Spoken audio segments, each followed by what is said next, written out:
Okay, so if everyone's ready, I guess we'll just get started. So hopefully you're all here for this talk. So my name's Gary Park.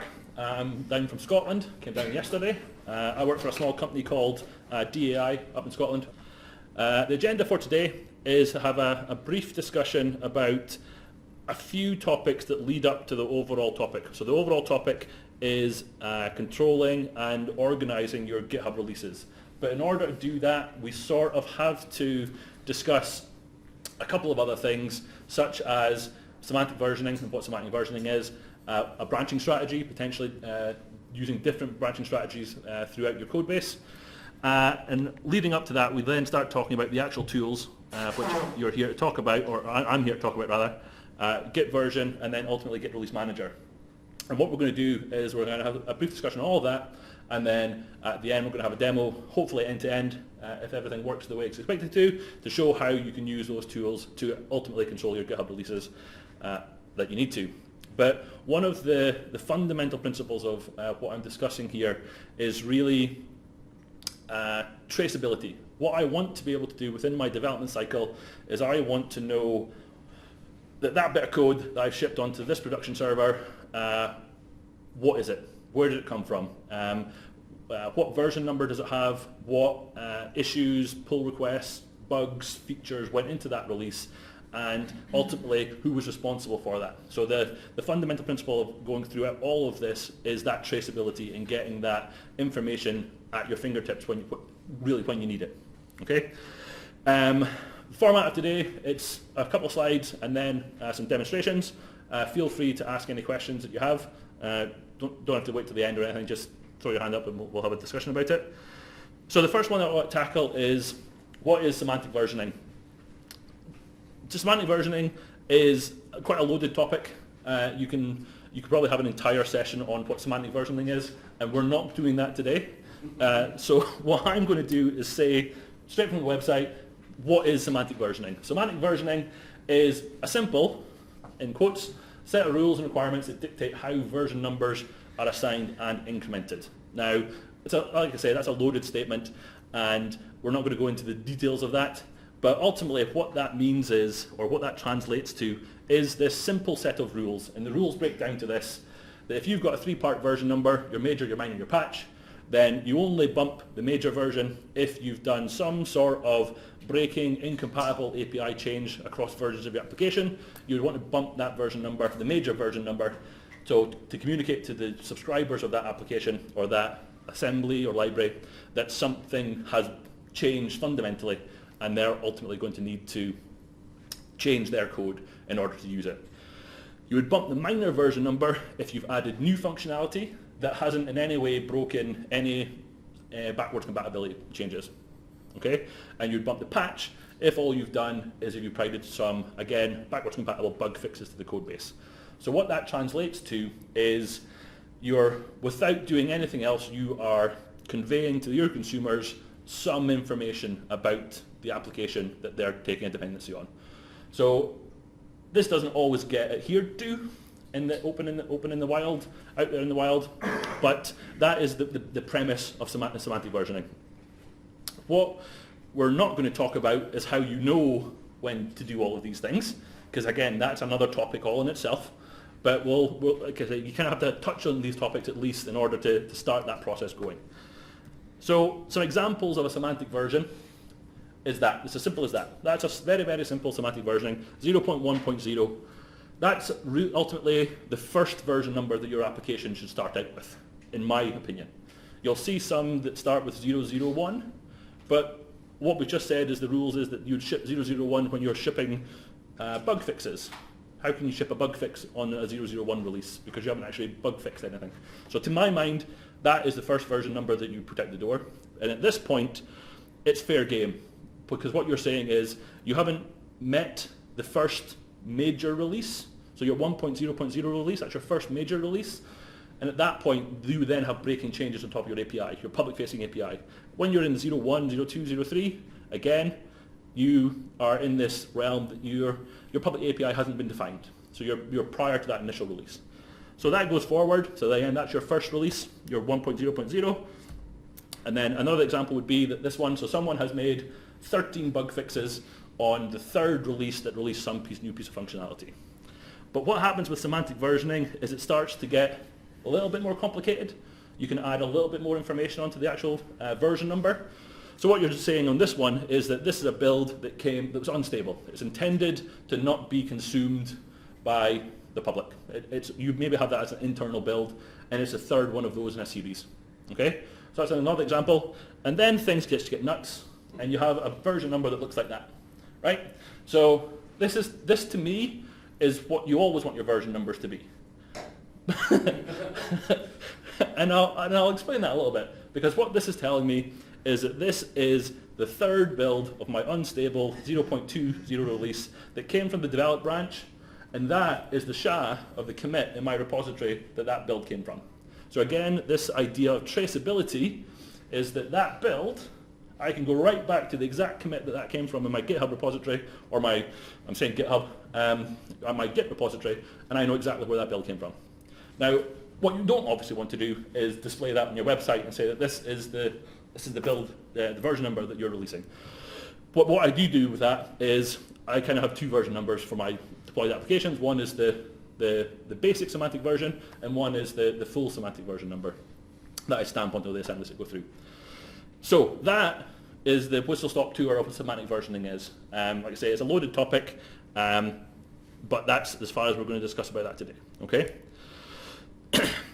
So when you start talking about semantic versioning, you kind of have to start, in my mind, again, this is my opinion, you sort of have to start talking about branching strategies as well, because ultimately, in order to be able to facilitate the release of patch versions and incremental feature releases, you have to have some sort of branching strategy to know, again, what's going out the door. If all you're doing is committing onto a single branch in your repository, then again, tracing exactly what's going out the door becomes difficult, because it's one linear progression of source code development.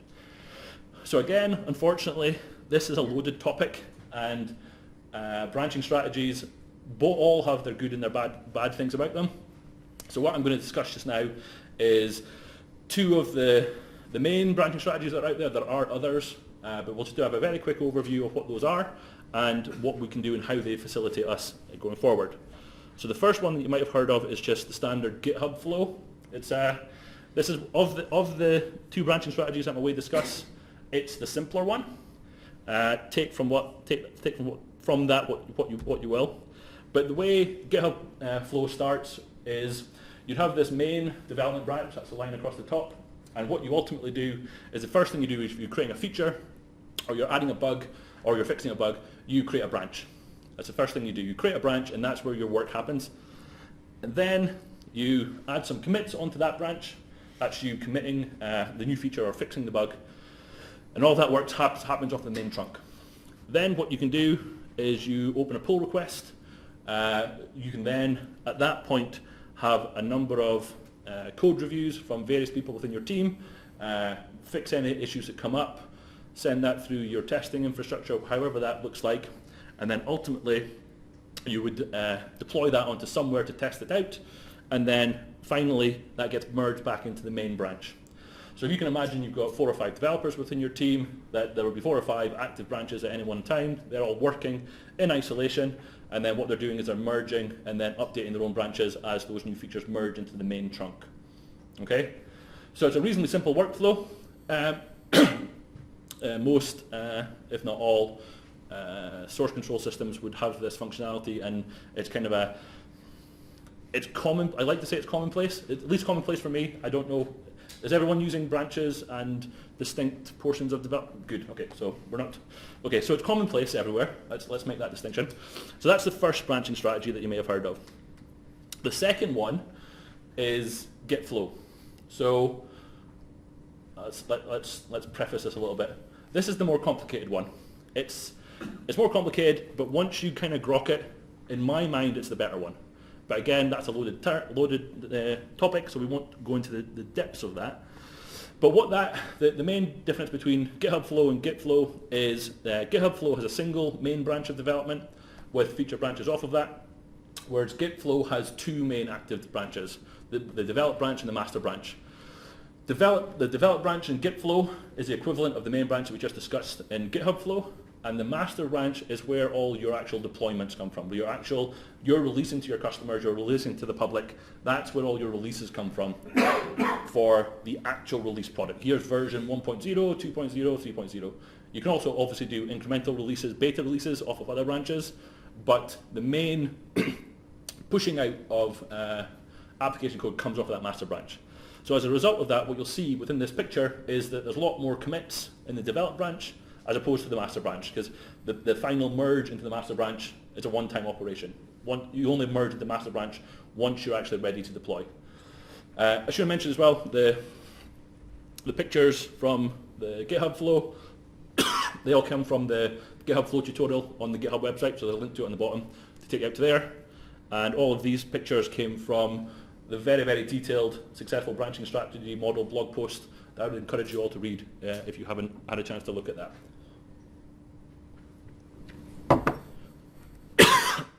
So within the GitHub flow, or within Git flow, sorry, again, it's the same premise as GitHub flow. If you're working on a feature, you take a branch off the develop branch, you do your work in that feature branch, and then you merge it into develop. So again, 4 or 5 developers all working on the same different set of features would have those active feature branches going and they merge back in. Where it comes to be different within Git flow is that you also have this concept of a hotfix. So you're in a situation where you've deployed what you think is the perfect 1.0 release onto the production servers and you've already started working on the next release. So in your develop branch, you've already got a bunch of code checked in and merged into the develop branch, and your customer phones up and says something's not working. This is where Git flow kind of steps in. Git flow allows you to take a branch off of your master branch to do an emergency bug fix release. So you can do a small subset of a fix, do the work in that hotfix branch, and then immediately merge into the master branch. But it also allows you to merge that work back into the develop branch. So in your next major release, you've already accumulated that bug fix and you haven't had to duplicate the code or do the work in 2 places. So that's one of the fundamental differences between Git flow and GitHub flow. And this for me, with some of the open source projects that I work on, this is really why we start to use Git flow, is because we can push out those hotfix branches and those hotfix releases without pushing out features that aren't quite ready for prime time. I went the wrong way. So this is why it's perceived as more complicated, because those 3 little segments that I showed you gets ballooned up into this. And this is the first picture that you'll see on that blog post, and it's actually quite scary, because it's a mash of branches and commits and version numbers, and you just think, oh my god, what's going on, right? But it's not. Once you start breaking it down into its constituent parts, it is really just the GitHub flow portion into minor individual sections of this overall picture. So that's how I like to think about it, as opposed to the more complicated overview diagram. So the takeaway from that is it's not as scary as it looks. Okay, it is complicated, and it can, depending on the implementation of it, cause problems. But I would encourage you all to look at that and just take that step back and understand the principles of it. What's the meaning of the green line, please? The green line there is, so the green line, see if we can, Sorry, I can't quite read it. that's all right. So the green line is, that's even worse, that's even worse, let's not zoom in there.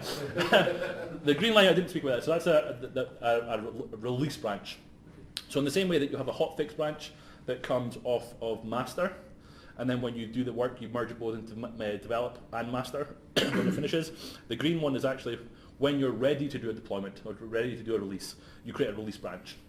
Because as we all know, you've done all this work in the develop branch and you've got it ready, and then you're ready to ship it, and you find a bug straight away. So the idea is there again, you've committed to this is everything that's going out the door in that release. So at that point, you find a bug. Once you put it into your QA environment or whatever, you would fix the bug in that release branch, and then when that release branch finishes, you again merge it into develop and into master, so that that work isn't lost again. Question, sorry. So is this more appropriate for a package that you put on NuGet.org, or is this more appropriate for like a microservice that you're working on internally? So the question was whether Git flow is more applicable to deployments to NuGet or whether it's more for internal. I personally don't see any, I use it in both. I use it for both internal applications and for ultimately deploying NuGet, because the principles are the same. Ultimately, you have committed to a set of features, a set of functionality that's going out in that release, whether it's being deployed to NuGet or whether it's being deployed internally within a microservice. For me, it's the same thing. Another question? So your release branches are for QA, CI, UAT, not for prod. Prod comes off master. Correct. Right. Yeah. But internally, so the question there is the release branches are for your QA internal testing servers. That's exactly it. Once you've got to a point where you are happy and all of the sprint backlog items within that release are finished, you create that release branch, and that's what goes on to your internal QA servers. That's potentially where you find some issues. You fix those issues. But the important thing is at this point is that once that release branch is committed, you're not then adding new features into it, because you should have already finalize those features before that release branch got committed. The release branch is committing to and deploying the set of features that's in there. And so the bug fixes that you might fix are only related to those features. Okay? So again, this is a whistle-stop tour of branching strategies. There's lots more to this, and we can talk lots and lots about it, but this is intended to just be a very, very top overview of what that is. So with those things in mind, so we've talked about semantic versioning, and we've talked about branching strategies. Then we come to this thing called GitVersion, and we will need to have a chat about what that is. So what is GitVersion? So GitVersion is a tool to help you achieve semantic versioning of your project. So that is directly from the GitHub, the GitVersion website, and it really tells you nothing about what GitVersion actually is. So what is that? What is it really? So GitVersion is an exe, or depending how you run it, it can be an MS build task as well. GitVersion is a tool that will run against your local commit repository history. So it will actually look at your commit history in your repository, and it will assert a version number. So what I mean by that is it will look at the entire history and say, what branch are you on, how many commits have you made, what's the SHA of the commit, and it will generate a version number for you. So an example of that, just to put it in context. So what we've got here is, this is my GitHub release demos GitHub project, what you're seeing today. And if I run GitVersion on there, this is what you get. So GitVersion is outputting lots of different constituent parts of a version number. So it will find things like what is the major minor patch, it will find out what pre-release tag we're on, how many commits we've made into the repository, what branch we're on, what the SHA is, all of that information, and it will form it into these variables that you can ultimately then use and put somewhere. Okay? So what I mean by that is, for instance, if I show you, if you see there the informational version one in the middle of the screen there, as I said, that's my favorite one, because it contains all the information. It's got the branch name, the version number, the SHA, every piece of information that I want for full traceability of my application. So fundamentally, that's what GitVersion does, is a utility, a tool that will assert that version number. So where's the major minor patch come from? The question was, where does the major minor patch come from? We'll come on to that. Okay, I'll hold that for the demo. But yes, ultimately we're going to answer that question. Okay? So GitVersion does a few other things, but it's sort of changing. GitVersion will also help you with updating your assemblyinfo.cs and your assemblyinfo.vb files. It will attempt to do things like updating JSON files as well. But I like to think of GitVersion fundamentally as a tool for asserting the current version number of my repository. That's what I use it for. I then use other tools and other orchestration pieces to use that version number to do stuff with. But keep in mind that GitVersion does do some things for you with regard to updating version numbers for you where it needs to happen. Okay? So I'm going to stop there, because that's what GitVersion is, that's what GitVersion does, and we'll come on in the demos as to how we piece all this thing together. The one thing that I would say about GitVersion is that although it's a utility tool for asserting the version number, it's not a tool that will help you decide when that semantic version number needs to change. So what I mean by that is, how do you decide whether it's bumping the patch version number, whether it's bumping the minor, or whether it's bumping the major. There are other tools from the guys in particular that you can speak to Adam about later that will help you make those informed decisions, because those kind of decisions come from actually looking at the code base and saying, well, this method has added a parameter. So that's fundamentally breaking the API of that method signature. So that would be a major version bump. So there are utility tools that, again, that you can use that will help you establish when those things need to occur. GitVersion is making an informed decision about the semantic version based on the branches and commits that you have in your repository. So just to keep those two things as separate but related pieces of functionality you need for your application. So the questions comes, and what I'm hoping to address, is why do we need GitVersion? So you need GitVersion, or you need to assert version numbers, because historically what we've done is we've put a version.txt file in our repository, and we manually update that when we think the version number needs to change. And the process, what happens is that gets forgotten about, and that just gets left as 1.0.0, and it's never looked at again. So if you're in that situation, or if you're in the situation of manually bumping version numbers in your assemblyinfo.cs or VB or VS files, you're in this situation where you've got what people refer to as the human factor. You have that human involved who has to remember to do that. If you use something like GitVersion that always knows what the version number is because it's asserting it based on the history of your repository, then that's one less thing to go wrong. Okay? The other thing that you could do is you could have a CI system. So this is a screenshot of TeamCity, where TeamCity can be used to actually provide at least one piece of information for a version number, which is the amount of times it's been built. So it's the build number. That can be used to automatically bump a version number of your application, because that build counter is going to increment every time the build runs. And that can form your version number, or at least part of it.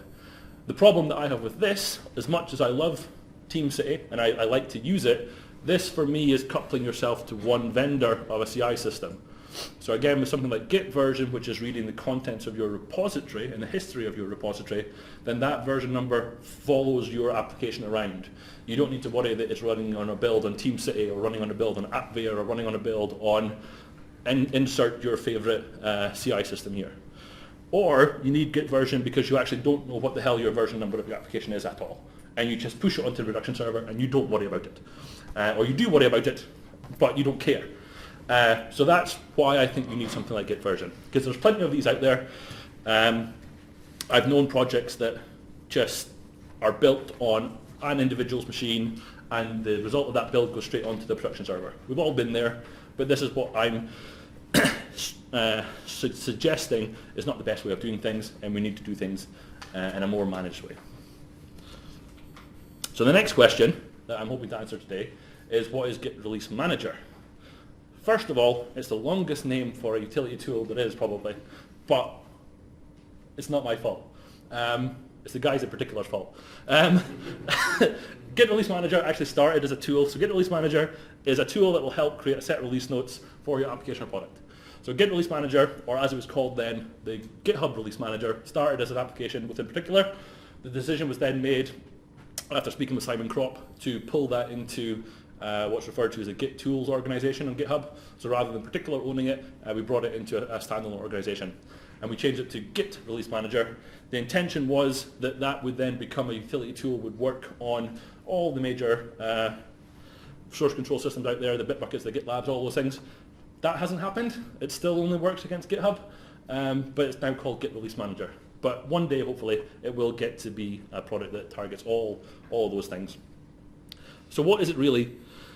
GitHub Release Manager, or Git Release Manager, is again a utility tool that will attempt to create a set of release notes for you. So one of the fundamental tenets of this traceability that I'm aiming for is a concrete set of release notes that correctly and accurately describes all of the bugs, the features, the improvements that went into a release. That's something that you can do. You can do that manually. You can fill those release notes out manually, again, but that's subject to a human error and things getting missed. So I like to install, or I like to use a small amount of process, and we'll get to that in a second, to control through GitHub issues or through whatever tool you happen to be using, a small amount of process that controls what issues are going into a release, or in the terminology of GitHub, into a milestone. And by doing that small amount of process, the end result has already been established for you. All you're doing with GitReleaseManager is creating that set of release notes based on, again, the history of the project. And that history of the project is maintained in your source control repository. So it's a tool, just like GitVersion, that you run. It's got a bunch of parameters that you send into it, and magic happens. So what we're going to hopefully see is, by putting all that together in a demo, that we can, from end to end, create or assert a version number, take that version number and help us describe the set of release notes that ultimately go into our finished product. So before I jump to a demo, are there any questions on what has been spoken about so far while I grab a quick drink? No? Okay.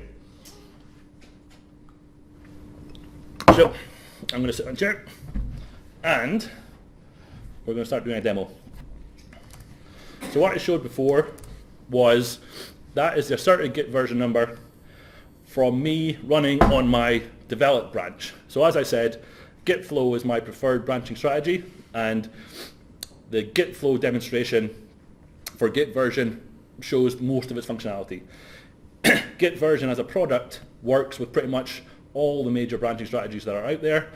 This demo specifically shows how to work it with Git flow, but it will work on other branching strategies as well. Question? Yeah. Using the Git flow, you've got a release. You release branches which goes to QA, CI. It gets built, gets off to Octopus, etc. Yep. When you want to push it to prod, it's not the same build anymore. You have to push it to your master branch, which then gets built and then released. So our company has a real problem with that. It's not the same build. So the question is, if on a release branch that you've pushed that to QA and ultimately you've tested it and you're ready to push it out to production, when you merge it into master, it's not the same one. Yes, that's a different topic entirely and not really being covered within this talk. I see what you're saying though, but ultimately in a Git flow scenario, what it specifies is that releases come from your master branch. So on that release branch, it should have everything up to and including what's been cut into that release branch. So although it's not the same binary, the output of that binary once it's built off of the master branch should be exactly the same thing. But there are other strategies that you could use in terms of taking the artifacts that were created on that release branch and have that as part of your build pipeline, so that when you actually merge it into master, you're not actually building again, you're just taking the artifacts from your release build. So there's techniques that you can do to do that, but it's a much bigger question. Adam was going to say something. Just want to add one thing. We have the same concern as a release candidate that you can package. We want the same, at least the same code to go into the binary. So when we merge to master, we use a strategy where the release branch overwrites what's in master. It doesn't merge, it actually overwrites. You get the same code in master. Okay. And it's not the same binary, but you know it's the same code. Yeah. But if you are following Git flow and everything's gone correctly, then what gets built in your master branch should be the same as what's in that release branch, because again, you're following that flow and you've cut from develop, you create your release, you've done some bug fixes, and ultimately what goes into the master branch is what was in that release branch. But yes, you're right, it's not the exact same binary, and it breaks the principles of only building once and only deploying once and all those sort of things. From a pragmatic point of view, I would argue that it's the exact same thing. And at that point, at least, you've got a fully stamped, traceable version number that you can go back through your history with. But again, that's a much bigger topic that I'm not going to cover today. So we can talk about it later if you want. Okay, so we're on our develop branch. We've asserted this version number. The important things to look at here is that, for example, if you look at the full semver there, then we've got a 0.1.0 unstable 0.39. So the 39 there is telling me that there have been 39 commits in this repository since it started. The unstable is telling me it's coming from the develop branch. I'm using the non-beta version of GitVersion here. In the new version of GitVersion that's away to come out, that will revert to saying alpha there rather than unstable. There's a long history about why unstable was chosen as the default branch name for Git version. On the develop, won't go into it, but going forward, that's going to say alpha. The question that we had earlier is, where is that 010 version number coming from, and how is that controlled? So as I said, the first version number, from a semantic version point of view, the first version number is always 010. So if you haven't tagged your repository, Git version also works on the concept of tagging. If you haven't tagged your repository as being at a different version number, then the base version number that always starts with is 010. You can control that through commit message. So specific commit messages into a repository that's using Git version will actually bump specific version numbers or specific portions of the version number. But out of the box, default, you're going to get 010 always until you release 010. Or there's a Git version also has a configuration YAML file that allows you to control the starting version number. So let's say you want to adopt Git version onto an existing product and you're already at version 2.1.7, then you can specify that as your base version number for Git version to start asserting from. But out of the box, you're going to get 010. Okay? So what I'm going to do is I'm going to check out, I'm going to do some work. I'm going to create a feature branch, and I'm going to do some work on that branch and see what Git version does. So let's just go ahead and create a feature branch called DDD12, and we're going to take that from the develop branch. I can't type develop. Okay, so we're now on a different feature branch. We haven't actually changed any code at this point. We haven't changed any of the source code, but all I've done is switch a branch. But if I run Git version again, then straight away you'll see that things have changed. So rather than being on my unstable branch, I'm now getting a version that's coming from the branch that I've just created. Again, the 39 hasn't changed because I haven't made any commits, but it's telling me that it's come from a different branch. So if things are different between branches, they shouldn't be. Again, you've got that full traceability back through to know where that build came from.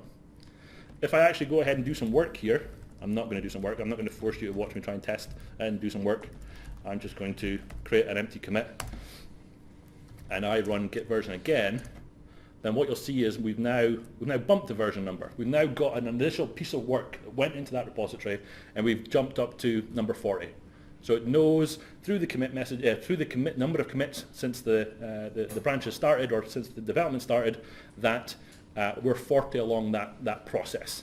So that's really that can be thought of as the equivalent of like your build counter in TeamCity. So every time you're running a build in TeamCity or Jenkins or whatever your CI system is, that's the number that's going to flow with it. But that's based on a commit now, not on a TeamCity build counter. Question? I'm not super familiar with Git, but in Git, I believe you can collapse a few commits into a single one. Yep. Does it deal with that?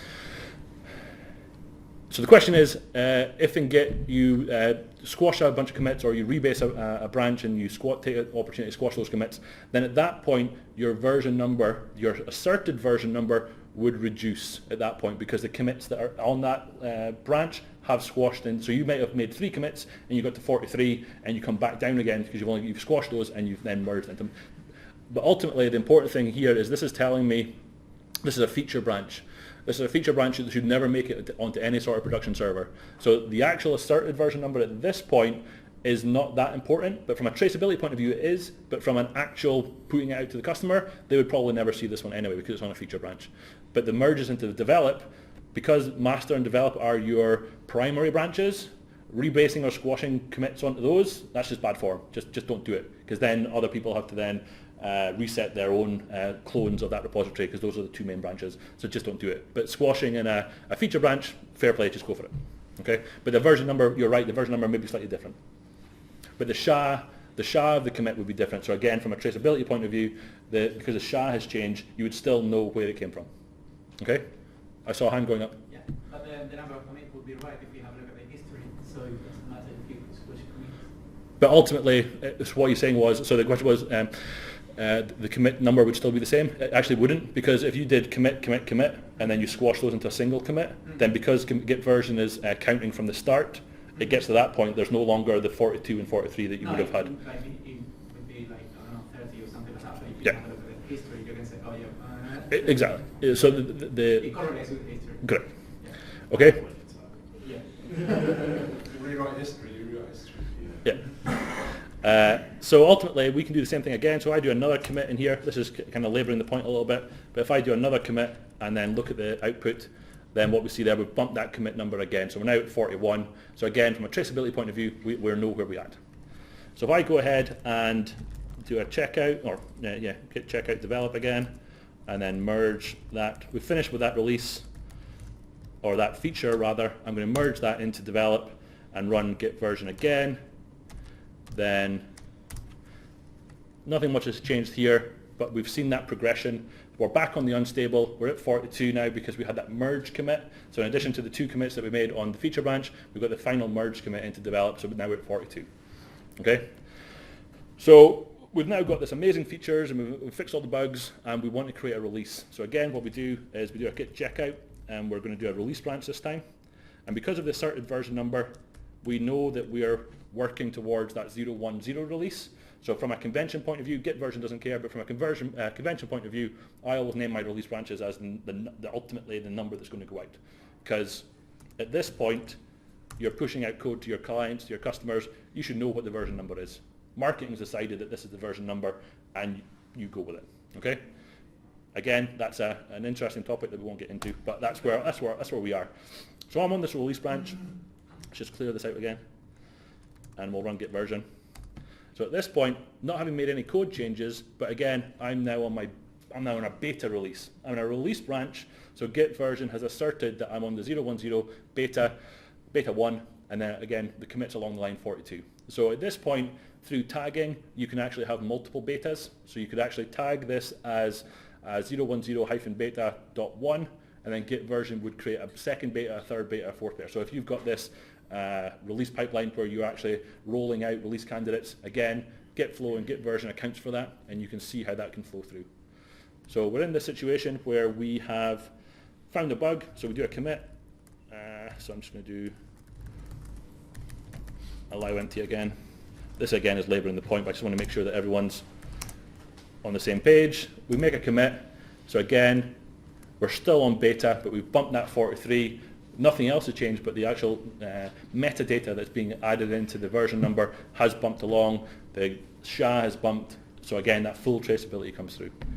So the final thing that we would then do in a git flow scenario is we would check out the master branch, and then we would merge the release branch into master. And at this point, if we run git version, then at this point, we have a semantic version that doesn't have any additional information. It doesn't have the branch number, the branch name. It doesn't have some other metadata. It's literally, I'm at this version, and this is the released version. So at this point, this is when you would tag your repository at 010. So we're at a position now where we have done all of our development work. We have committed it into our source control repository. And what we want to do now is we want to create a set of release notes that correctly convey, from a traceability point of view, everything that went into this release. So this is where the small amount of process that I mentioned earlier comes into play. So if you're slightly obsessive like I am, then what you actually have is on your GitHub repository or on your whatever repository, in your issue tracker, you have a set of issues that are the things that you want to achieve within that class. What I do is I tag or I assign each of those issues to a milestone on GitHub. So everything that's going into this release, this milestone, has an issue associated with it. And each of those issues is labeled with a piece of information to indicate what that is a functionality is. Is it a bit of documentation? Is it an improvement? Is it a change to the build system? Is it a bug? Is it a feature? Is it a breaking change? Or whatever. So this is where the process comes in, and this is where the manual effort does come in. But bottom line is, you're not going to get away from all of that work. Things have to be done, and there has to be some sort of due diligence. But where I go a step further is that when I make a commit into my repository, I always use this tagging feature that GitHub and other source control systems have, where you can link a commit back to an issue. I like that from a traceability point of view, because I can then look at my commit history and I can click on GH7, which was my create slide deck for this presentation, and from a history point of view, I can see all of the commits that went into making that issue. Okay? That is not a requirement for everything that I've discussed, but that's just what I do. Again, this traceability thing that I'm talking about here. So what I want to do is I now want to run Git Release Manager. Now that I've got Git version correctly asserting that I'm doing my 0.10 release, and I've got a 0.10 milestone in GitHub, I can use Git Release Manager to create a set of release notes that includes all of that information. So the first thing that I would do here, I would have normally done this already. I would have closed these issues as I'd actually committed them into my develop branch, but just for the sake of argument, I'm going to mark all of these as closed. So assuming that my internet connection works, there we go. So at this point, all of those issues on that milestone have been closed. And if I go to the releases section in GitHub, for those of you who aren't familiar, GitHub has a section that will list out all of the releases of your project and give you a space to add release notes into that. Some people choose to have like a release notes.md or a changelog.md in the root of the repository. I prefer to have one source of truth, and my source of truth is the releases in GitHub. But again, that's a personal preference. So at the minute, I don't have any releases. So what I'm going to do at the command line is I'm going to now run Git Release Manager in order to create that set of release notes. However, Git Release Manager needs as an input the version number, because it doesn't assert the version number. Git Release Manager is solely focusing on controlling the release within GitHub. So Git Release Manager actually has a dependency on Git version. So what we're then talking about is essentially build orchestration. We need something that will build out Git version and Git Release Manager and any other pieces of functionality we need. Ultimately, we would have had to do a build and all that other stuff, but this is focusing on the deployment side of things. So for those of you that know me, I use Cake for pretty much everything. There are other build orchestration tools out there, but Cake is the one that I choose to work on. It's got nothing to do with the fact that I'm a contributor to the project. I just think it's good. So what I'm doing here is I'm using a Cake script to start that build orchestration out. So what I'm doing here is Git Release Manager requires that we have a username and password for starting to, we don't want anybody and everybody adding releases onto our GitHub repository. So it has a requirement for username and password. So what we're doing here, we're getting credentials. I've got them stored as environment variables.